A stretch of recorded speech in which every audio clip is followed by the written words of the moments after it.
Abla sen emin misin Kemalettin'in amcamla konuşacağından? Artık en ufak bir şüphem yok. Kemalettin ilk fırsatta çıkacak hünkârımızın huzuruna. Onunla eğlenen Naime değil. Ben olacağım.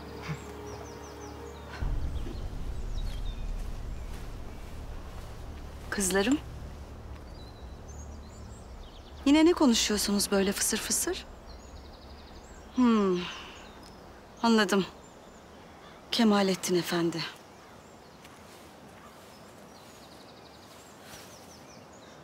Hala, Kemalettin amcamın huzuruna çıkacakmış. Hatice'm, boşuna hayal kuruyorsun. Kemalettin asla böyle bir şey yapmayacak. Misafirhaneye yanına gittiğimde bizzat kendi söyledi bana. Sen aklını mı kaçırdın? Ha? Oraya nasıl gidersin kızım? Ya bir gören duyan olsaydı?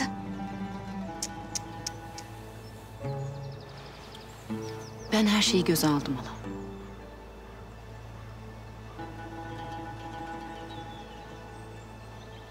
Öyle ya da böyle herkes öğrenecek.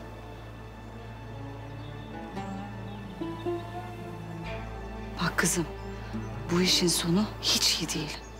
Ben sana söyleyeyim. Bir an evvel aklını başına topla. Ve bir daha sakın, ama sakın misafirhaneye falan gideyim deme. Askerler bütün sarayı didik didik arıyor zaten. Ne oldu hala? Ne oldu? Maalesef vahim bir hadise oldu. Dilay Kalfa. Odasında ölü bulundu. Bir yılan sokmuş. Yılan mı? Biri özellikle saraya getirmiş olmalı. Bidar kadın şimdi tetkik ettiriyor. Az kalsın Şadiye Sultanım da hayatından oluyordu. Eğer öyle bir şey olsaydı hünkârımız kederinden kahrolurdu eminim. Allah kurtardı. Tertip önümüzde. İlmik ilmik işlenmiş. Bir iz bulabildin mi? Tetkik ediyoruz. Henüz bir şey bulamadık hünkârım. Payitahta giren bu ajanların kuyruğunu tutmalıyız. Hedeflerini bir idrak edebilsek. Hedefleri payitahttır. Bu ajanlar payitahtı ele geçirmeye geldi evladım. Sokaklara, mekteplere, kahvehanelere girecekler. Dergahlara, camilere sızacaklar. Devlet dairelerine girecekler. Sen buna mani olacaksın. Hünkârım, şu kitap işini başkasına versek de ben de sokakları tetkik etsem. Evvela o kitaplardan ajanların haberleşme usullerini çözeceksin. Sonra onları yakalayacağız. Emredersiniz hünkârım.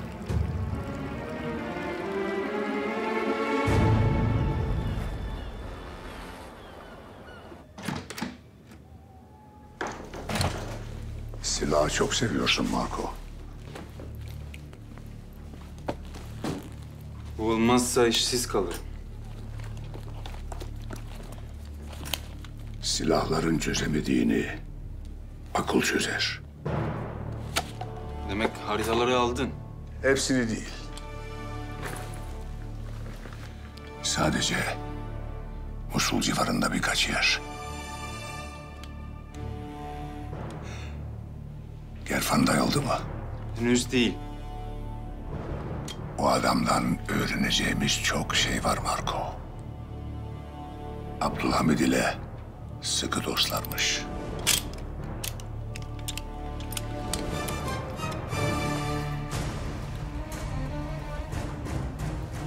Benim de sana kötü bir haberim var. Toplantı yaptığımız mekan basılmış. Ya sırlarımız? Bilmiyorum. Kim sızladı Marco? Eğer sırlarımız ortaya çıkarsa bizi de yok etmek için artık Abdülhamid'in de bir haritası vardır. Git! Bul!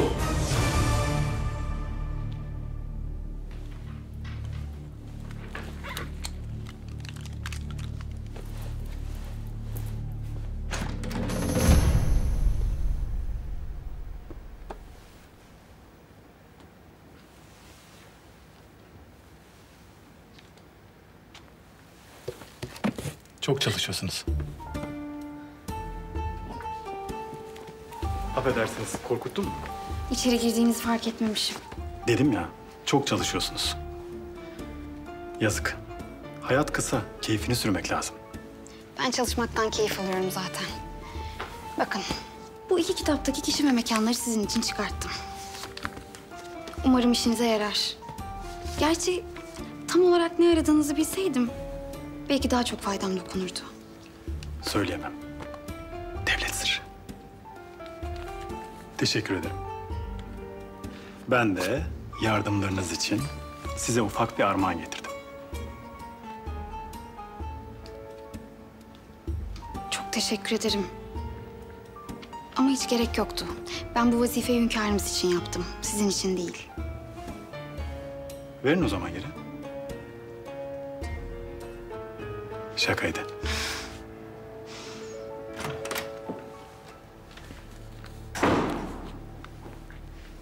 Şehzadem. Ahsen.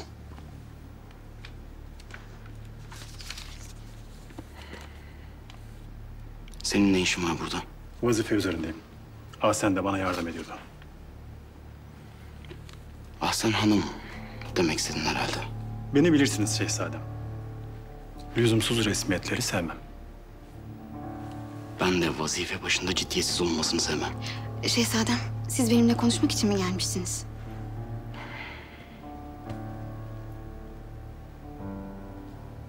O vakit bahçeye inelim. Siz de rahat rahat çalışın.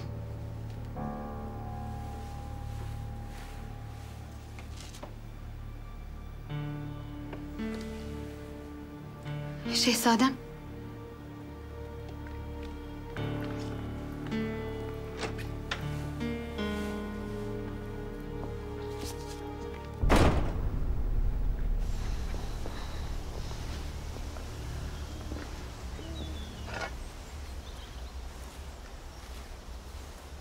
Ahsen. Sana baskı yapmak istemiyorum. Öte yandan cevabını da büyük bir sabırsızlıkla bekliyorum. Şehzadem.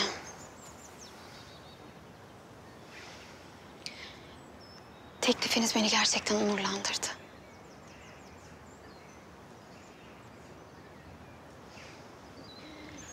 Ama ben size karşı saygı ve hürmetten başka bir şey hissetmiyorum.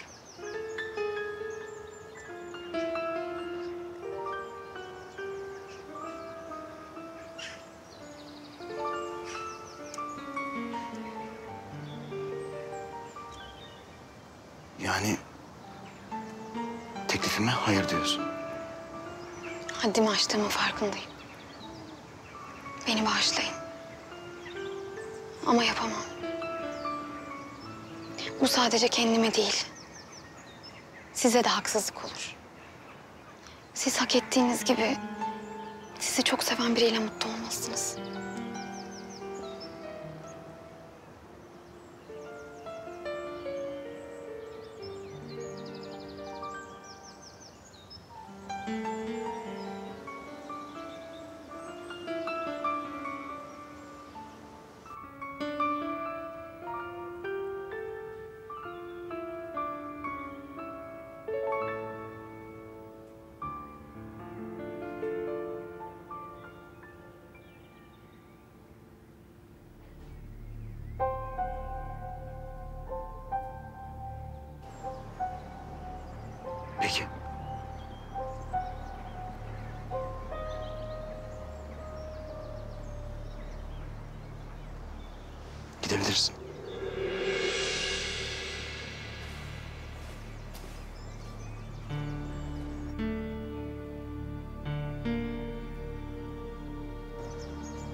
Tay at olunca dinlenir, çocuk adam olunca ata dinlenir.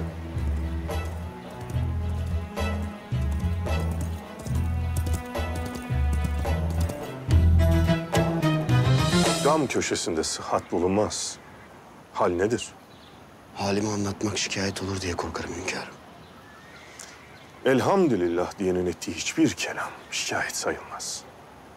Haline şükret, derdini söyle. Niyet ettim, çaba gösterdim. Sizden bir vazife istedim. Lakin layık mı olamadım? Benden ümit mi kestiniz bilemedim. Baba evladından ümit keser mi hiç? Gerfant Efendi gelmiş. Sizden onun şirketinde vazife istedim. Adam geldi gitti. Haritalar verilmiş. İşe başlanmıştır bile. Bense burada oturuyorum. Sabırlı mısındır evladım? Evet hünkârım. Peki sabrın kara bir dikeni yutup boğazını parçalayarak geçerken ses çıkarmamak olduğunu bilmez misin? Bağışlayın hünkârım. Lakin ben ne o dikeni yutmaya ne de susmaya mecburum. Gerfand'ın şirketinde beni memur kılmaya gücünüz yetmez mi?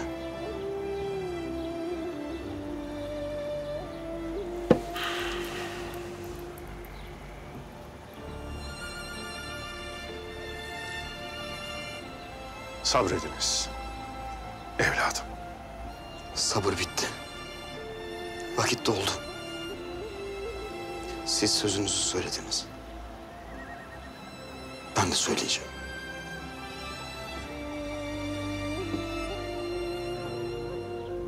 Sevgili Watson, katili göremiyorsan gözlerini oy. Cinayeti görmemek için gözlerini oyan, konuşmamak için dillerini yutan adamlar var bu işin içinde. Sherlock, piposunun dumanını Watson'ın yüzüne savurdu. Watson kesik kesik öksürdükten sonra, Sherlock, benden ne yapmamı istiyorsun dedi.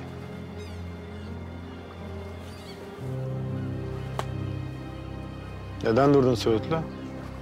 Uyudun sandım. Ne uyuması Hasan? Devlet bizden hizmet bekler. İstersen baştan başlayayım. Kaldığın yerden devam et. 3. hikayenin ortasından.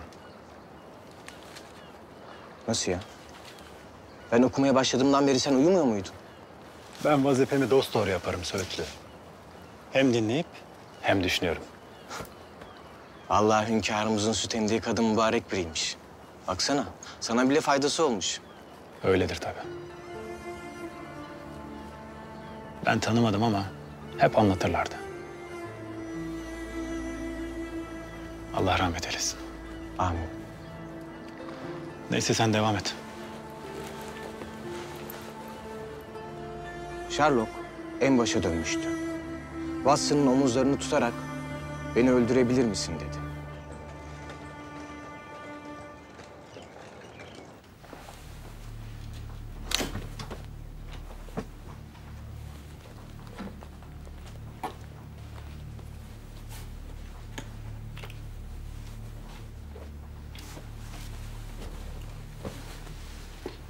Beyhude bir çaba içindesiniz. Aradığınız delili bulamayacaksınız. Mevzu sizi çok alakadar etti bakıyorum. Yanımızdan ayrılmıyorsunuz. Tabii öyle değil mi? Yeğenimin hayatı mevzu bahisi Bidar Sultan. Ayrıca hünkârımızın bu odayı arattığınızdan haberi var mı?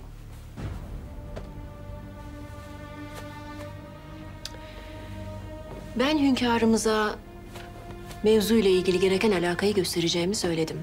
Tetkik ettirdiğim her odayı tek tek söylememe gerek yok. Lakin bu oda hünkârımızın mükafatlandırdığı birinin odası. Öyle değil mi? Ben ne yapıyorsam hünkârımızın isteği ve arzusu üzerine yapıyorum.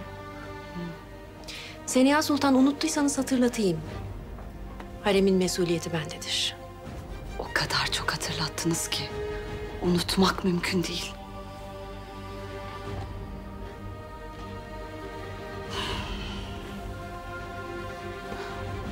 Hadi kızlar. Yok mu bir şey? Bir şey yok sultanım.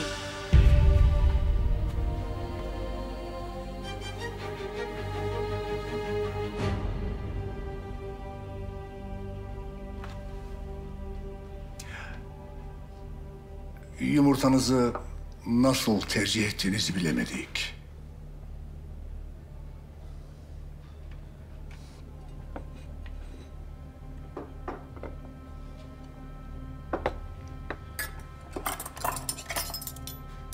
Abdülhamid ile sıkı dost musunuz? Daha evvel tanışmadığımızı söylemiştim. Yok, yüz yüze değil. Ama o sizin dizinizin rahatsızlıklarını bile biliyor.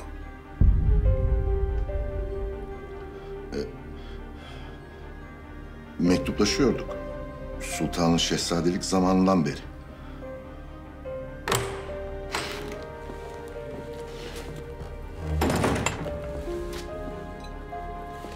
Biz bunu öldürmekten vaz mı geçtik?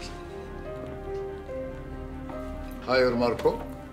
Gelfand bize Abdülhamid'le neler konuştuğunu anlatacak. Biz de onun hayatını bağışlayacağız.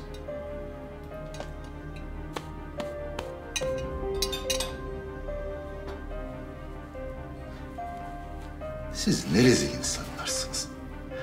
Ben dostlarıma sadığım. Ama sen ve köpeğin bunu bilemezsin. Marco!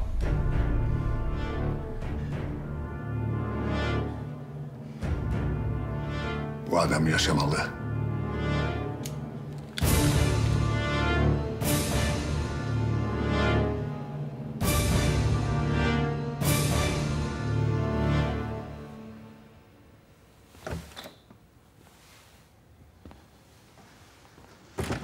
Validem, bir delil bulunabildi mi? Kim getirmiş yılanı saraya? Daha bulunamadı. Ama bulunacak inşallah. Vaktiniz varsa sizinle başka bir mevzuyla ilgili konuşmak isterim. Elbette evladım. Her zaman vaktim var senin için. Gel buyur otur. Validem, bir karar verdim ben. Saraydan gideceğim. Neden bahsediyorsun sen? Lütfen itiraz etmeden evvel beni bir dinleyin. Yardımınıza ihtiyacım var. Pera'da bir konak buldum. Satın alıp orada yaşamak isterim. Para mesele değil çocuğum. Para her zaman bulunur. Lakin evlat bulunmaz. Nedir seni bu karara iten? Babam. Babam benim talip olduğum bir göreve başkasını vazifelendirdi. Artık benimle ilgili hiçbir umudumun olmadığını anladım. Abdülkadir. Beni seçmeyen tek kişi babam değil üstelik. Ahsen. İzdivaç teklifimi reddetti.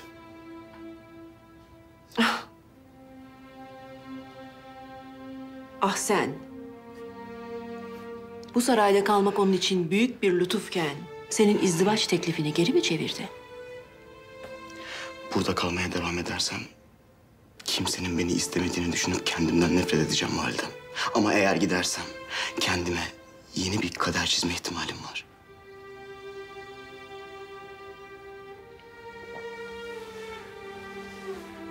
İzninizle.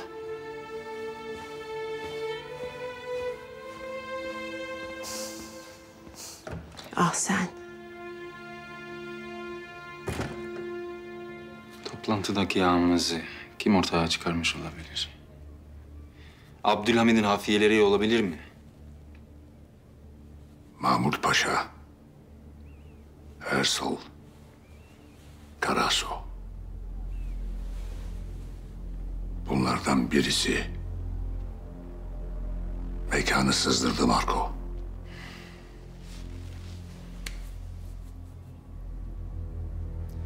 Şimdi senin kendini göstermeme sebebini anlıyorum. Bu adamlardan biri Abdülhamid için çalışıyor olabilir. Hı? Üçünü de öldürelim. Eğer ihanetinden şüphe ettiğim herkesi öldürseydim Marco, gözler kırmızı akardı.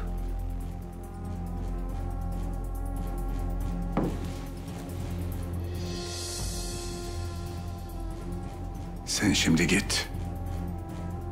Mekanın kimden sızdığını öğrenmeye çalış. Ben de yeni şirketimize gidiyorum. Artık Gerfand'ın tüm hayatına sahip olma vakti geldi.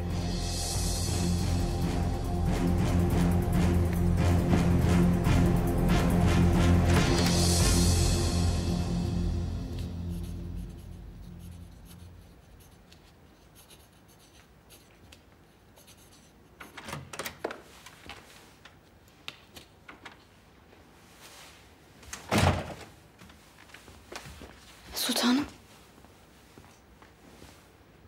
İyi misiniz? Hayır, sayende hiç iyi değilim. Sen bu saraya nasıl geldiğini hatırlıyor musun? Araba çarpmış bana. Bayılmışım. Hünkârımız beni getirmiş buraya tedavi için. Peki buraya gelmendeki esas gaye neydi? Senin buraya kendisini öldürmek üzere gönderildiğini bile bile seni affeden, seni evlatlarından ayırmayan, sana yeni bir isim verip sana yeni bir hayat bahşeden kim? Hünkârımız. Peki sen şimdi hünkârımıza minnetini, şehzadesini reddederek mi gösteriyorsun? Sen bu kadar nankör bir insan mısın? Sultanım, ben daha evvel de şehzademize anlatmaya çalıştım. Senin şehzademize hayır demeye hakkın yok. Ne evvelinde ne sonrasında. Eğer bana kalsaydı, senin gibi geçmişi karanlık bir insanı asla oğluma istemezdim. Ama şehzadem sana gönlünü kaptırmış bir kere. Ve onun saadeti benim için her şeyden önemli. Eğer oğlum, sen teklifini kabul etmediğin için bu sarayı terk etmeye kalkarsa, benden kork Ahsen. Şehzademiz saraydan mı gidiyor? Bu doğru olamaz. O zaman sen doğru olanı yap.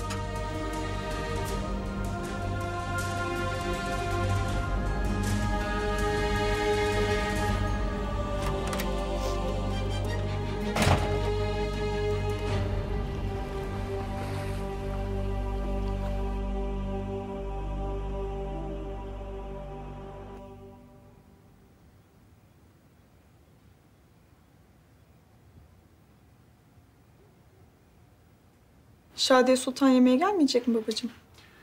Çağırttım. Az sonra gelirler. Hala korkuyor yavrum. Sarayda yalnız başına gezemiyor maalesef.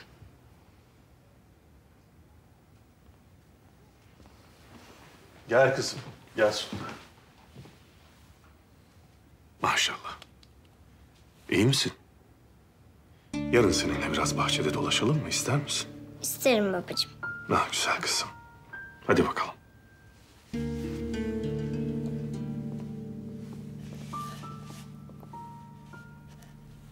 Geç kızım otur.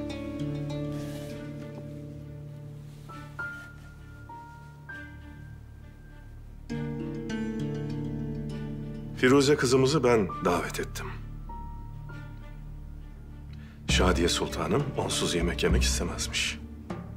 Lüzum var mı Şadiye Sultan? Bak hepimiz buradayız. Bizim yanımızda da mı korkuyorsun?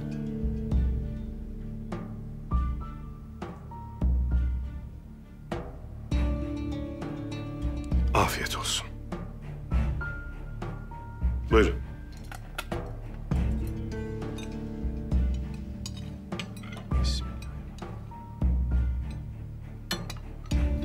Kardeşim için yaptıklarınız takdire şayan.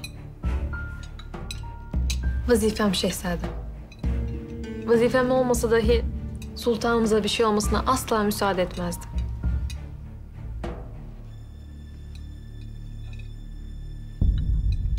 Yılanın saraya nasıl girdiğiyle alakalı tetkikler yapıldı mı? Evet hünkârım. Saraya son girenleri tespit ettirdim. Odalarını arattırıyorum.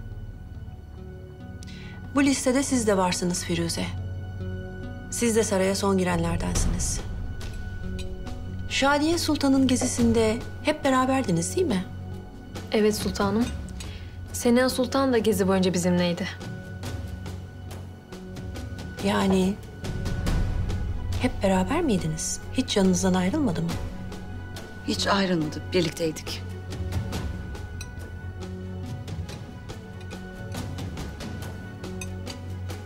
Biz kumaş bakarken Dilay Kalfa bir ara dışarı çıktı yalnız. Siz kumaşları seçin, ben hemen geliyorum. Dilay Kalfa, Şadiye Sultanımız çok yoruldu. Hünkârımız için güllü akide alacaktı. Siz bir zahmet alıp gelir misiniz? Elbette. Niçin çıkmıştı? Sebebini söylemedi. Lakin hali biraz tuhaftı. Dönmesi biraz uzun sürdü.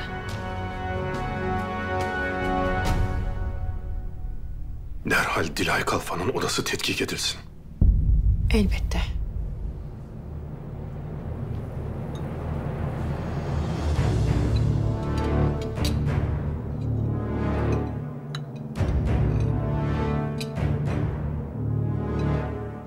Hünkârım, sizinle yolumun kesiştiği gün kaderim de değişti benim. Yüce gönlünüz sayesinde yeniden doğdum. Ruhum aydınlandı. Bunun için size daima minnettar kalacağım. Lakin şimdi doğduğum topraklara geri dönmek için müsaade istiyorum sizden. Sarayın bahçesinde bir gece babamın hayalini gördüm. Gittiğimde onun mezarını da ziyaret etmiş olacağım. Hakkınızı helal ediniz.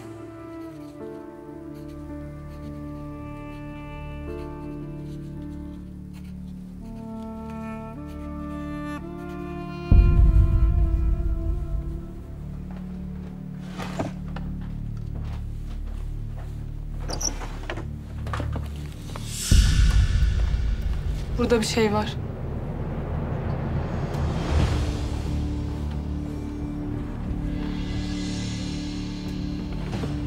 Nedir bu? Yılan derisi.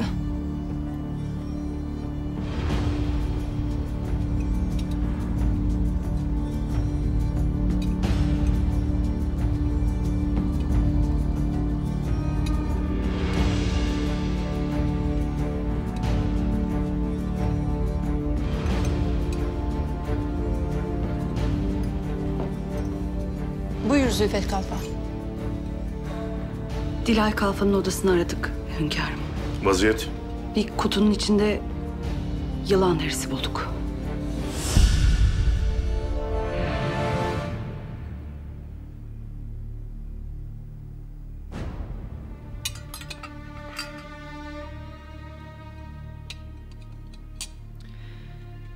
Dilay Kalfa kaç senedir bizimle. Hiçbir sıkıntımız olmadı. Düşman su gibi aranıza kadar sızmış. Yanınızda vazifelendirdiğiniz kişilere dikkat ediniz. Kim bilir ne gibi niyeti vardı da getirdiği yılan kendini zehirledi. Hünkârım müsaade ederseniz sultanımızı yatırayım. Bu gece seni benim yatırmamı ister misin? Müsaadenizle. Allah rahatlık versin kızım.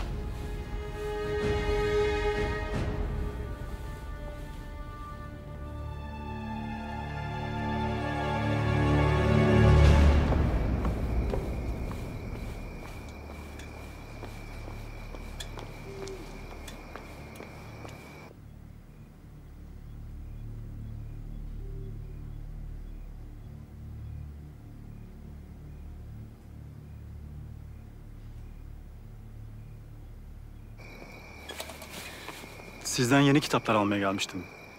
Lakin bu vakitte elinizde bavul. Nereye gidiyorsunuz? Kusura bakmayın, acelem var. İzahat veremeyeceğim size. Diğer kitapları yukarı masanın üstüne bıraktım. Müsaadenizle.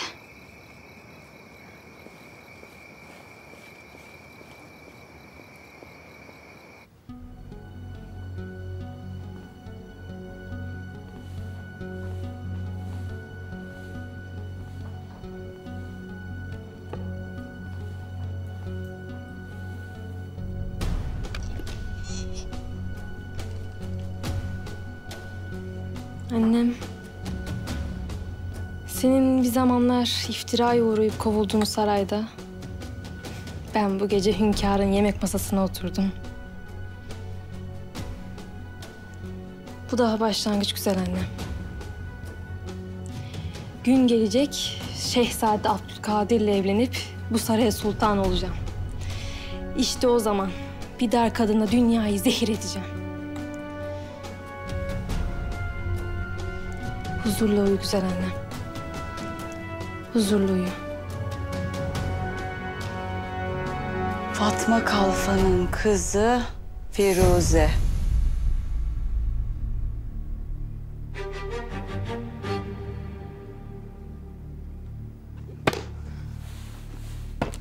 Sultanım.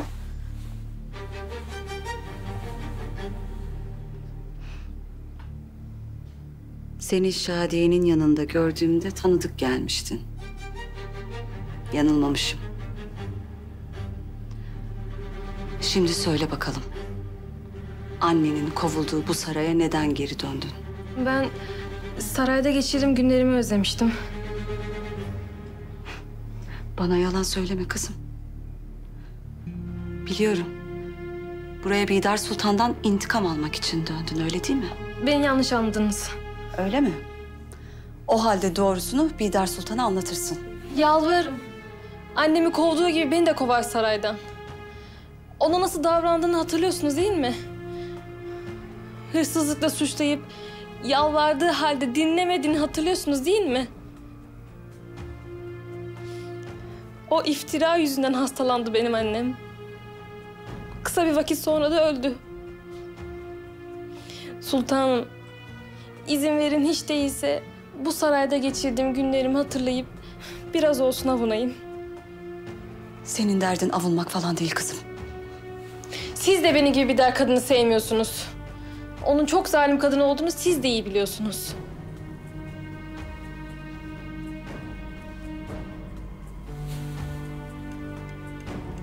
Bidar Sultan hünkârımızın eşidir. Bir daha sakın böyle bir şey söylemeye cüret etme. Bedelini çok ağır ödersin.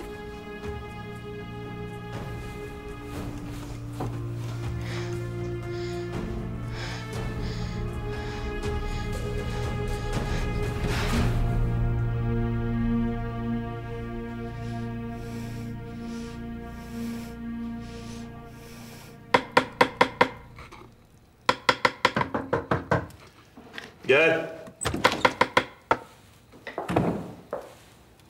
Buyurun sultanım. Siz hiç istirahat etmez misiniz?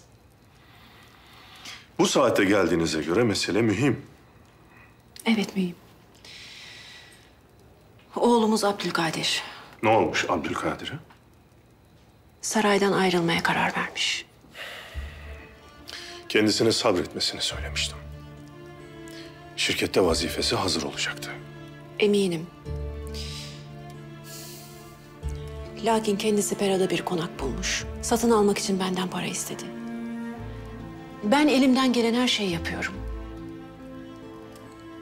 Belki bir de siz konuşursanız. Abdülkadir evladımız yapmak istediği her şeyde özgürdür.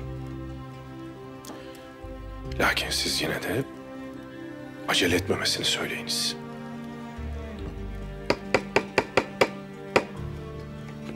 Elbette. Siz en doğrusunu bilirsiniz.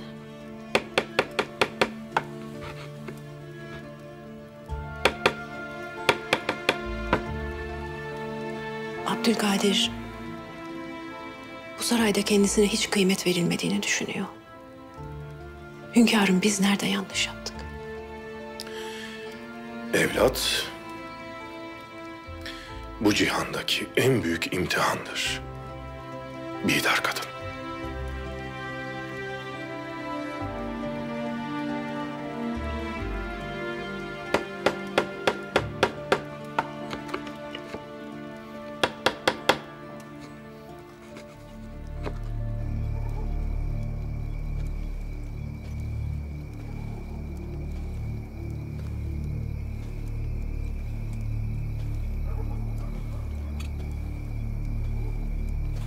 Vay vay vay yavrum. Basket işine bulaşma bana. Gece gece nereye böyle? Ha? Bırak şu çantayı, git yoluna.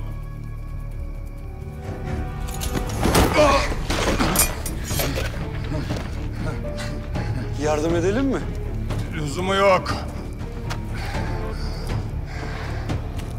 Ben sana çantayı bırak git dedim. Şimdi hem çantanı alacağım hem de seni lime lime edeceğim.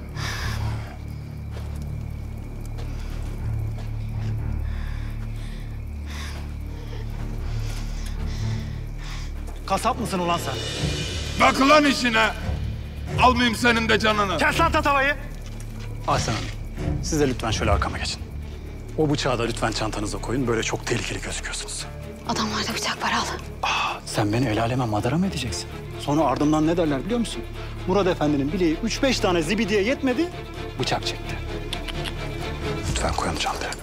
Hatta şunu da al. Hatta bunu da al çünkü çıkacak birazdan. Bekle bir la Deyyus. Bir bekle. Bir hazırlık yapalım.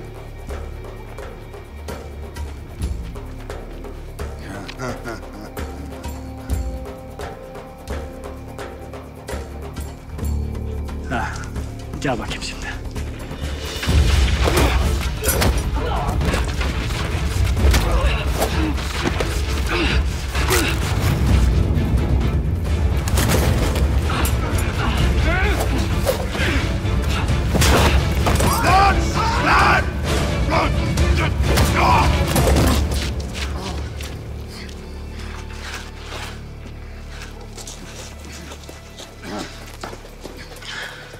İyi misin?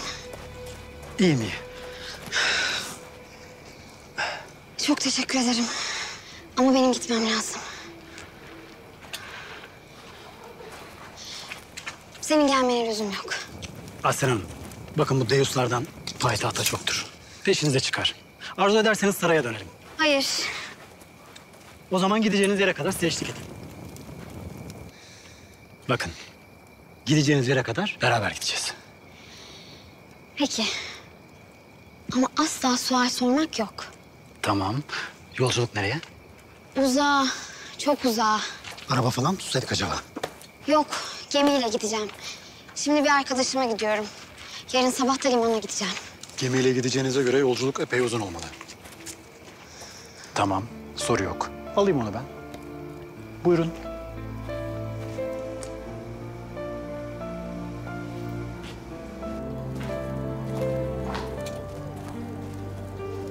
Burası. Refakat ettiğiniz için teşekkür ederim. Burası güvenli bir yer mi? Evet evet. Merak etmeyin.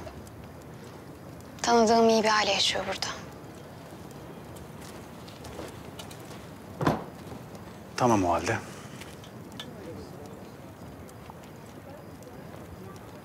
Bu gece sıkılırsanız bakarsınız. Hem belki bana birkaç faydalı şey bulursunuz içinden. İyi ama sizi bir daha görmeyeceğim ki. Yarın sabah iskeleye sizi uğurlamaya gelirim. Hayırlı geceler. Size de.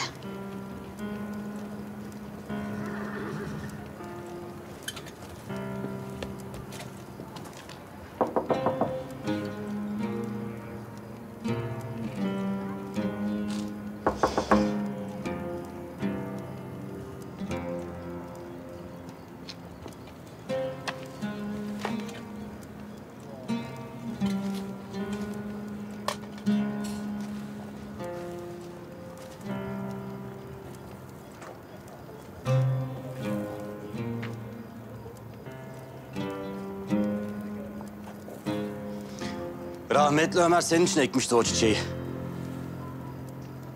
Yusuf.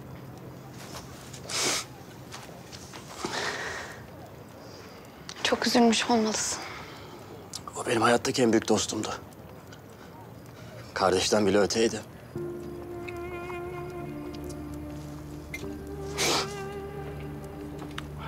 Ama ben ona layık bir dost olamadım. Benim için ekti demek. İstersen alabilirsin, zaten sana verecekti. Keşke yanımda götürebilsem. Ama yarın sabah ilk gemiyle buradan gidiyorum. Öyle mi? Aslında burada kalabilir miyim diye sormaya gelmiştim. Zeynep yok mu? Yok, Zeynep yok ama kal lütfen. Sen bana Ömer'in emanetisin. Kal. Ben çorbacıda kalırım. Yarın da seni limana bırakırım.